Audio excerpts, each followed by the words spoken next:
Class 10 की exercise 1.3 का जो क्वेश्चन नंबर 3 है उसका दूसरा मैथ है हम लोगों के सामने। इसमें हमसे कहा जा रहा है कि साबित करें कि 7√5 एक अपरिमेय संख्या है। मैंने आपको बताया था कि जब भी हमें किसी संख्या को अपरिमेय संख्या साबित करना होता है तो सबसे पहले हम मान लेते हैं कि दी गई संख्या एक परिमेय संख्या है। तो यहाँ हमें 7√5 को अपरिमेय साबित करना है, तो सबसे पहले हम मान लेंगे कि 7√5 जो है वो एक परिमेय संख्या है। तो यहाँ हम लोग लिखेंगे माना 7√5 एक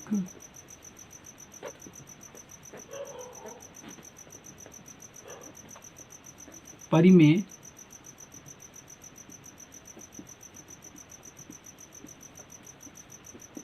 संख्या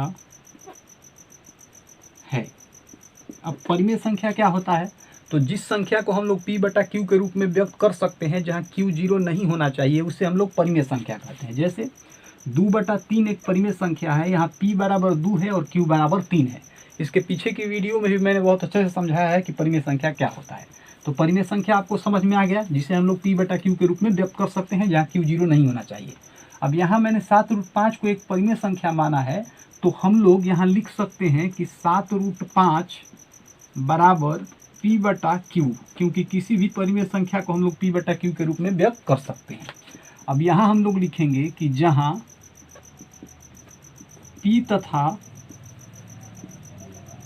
q सहअभाज्य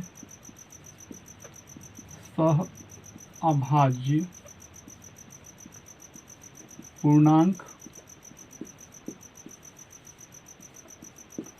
है तथा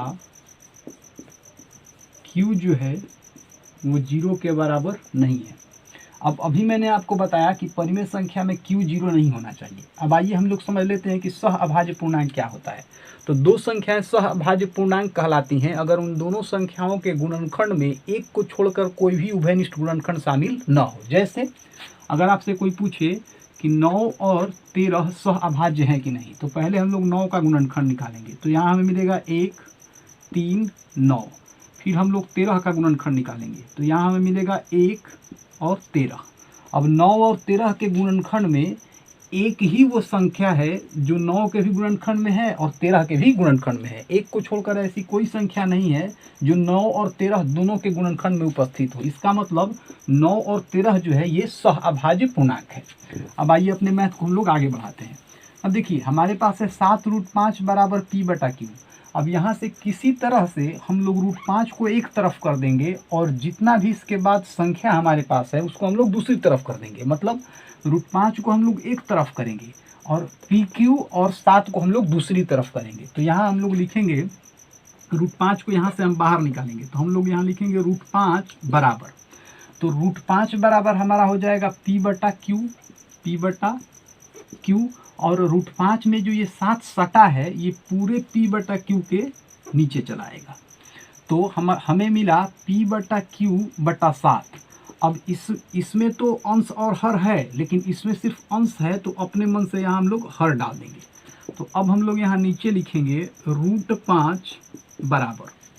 आइए इसको हम लोग सॉल्व करते हैं। इसको सॉल्व हम लोग कैसे करेंगे मैं आपको बता दूं। देखिए अगर कोई आपसे कहे कि 5/2 और इन सब के नीचे है 2/3, तो इसको हम लोग कैसे सॉल्व करेंगे?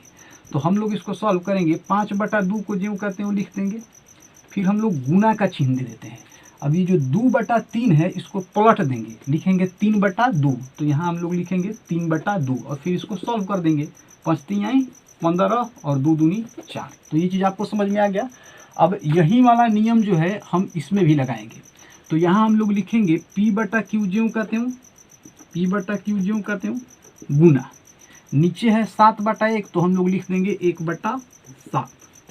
अगर इसको हम लोग सॉल्व करें तो हमें मिलेगा √5 बराबर p को 1 से गुना कराएंगे तो p और q को 7 से गुना कराएंगे तो 7q। अब यहाँ हमें मिला √5 बराबर p बटा 7q। अब हम लोग इसको समीकरण 1 मान लेंगे।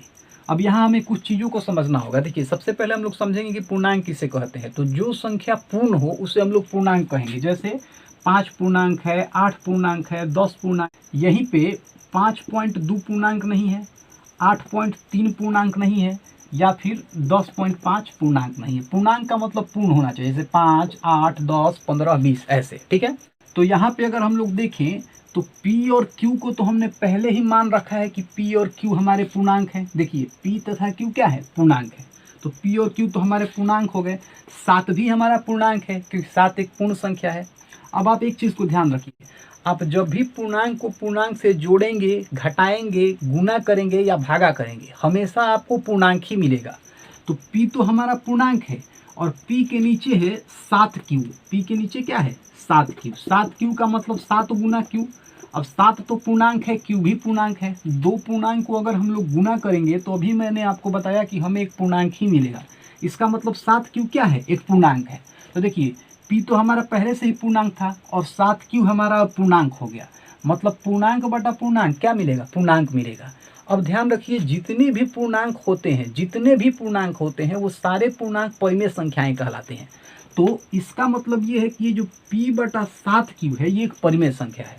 अब यहाँ एक दिक्कत है, देखिए √5 को हम जानते हैं कि ये एक अपरिमेय संख्या है, जबकि इधर हमें परिमेय संख्या मिला। मतलब यहाँ हमें अपरिमेय बराबर, यहाँ हमें अपरिमेय बराबर परिमेय मिल रहा है, जो कि पॉसिबल नहीं है, जो कि संभव नहीं है। कभी भी अपरिमेय बराबर परिमेय नहीं हो सकता है। तो अगर ये संभव नहीं है तो ये भी संभव नहीं है कि 7√5 जो है ये एक परिमेय संख्या है। तो अगर 7√5 परिमेय संख्या नहीं है तो 7√5 क्या हो सकता है, ये एक अपरिमेय संख्या। अब आइए इसी चीज को हम लोग लिख देते हैं। हम लोग यहाँ लिखेंगे कि समीकरण फर्स्ट से हमें पता चलता है कि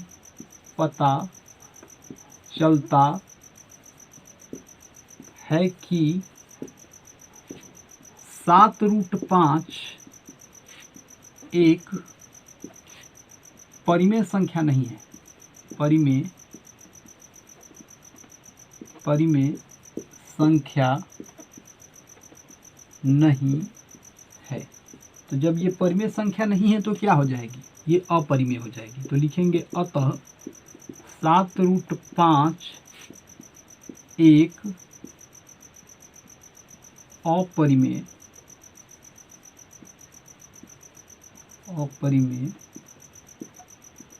संख्या होगी। और हमारा जो ये मैथ है सॉल्व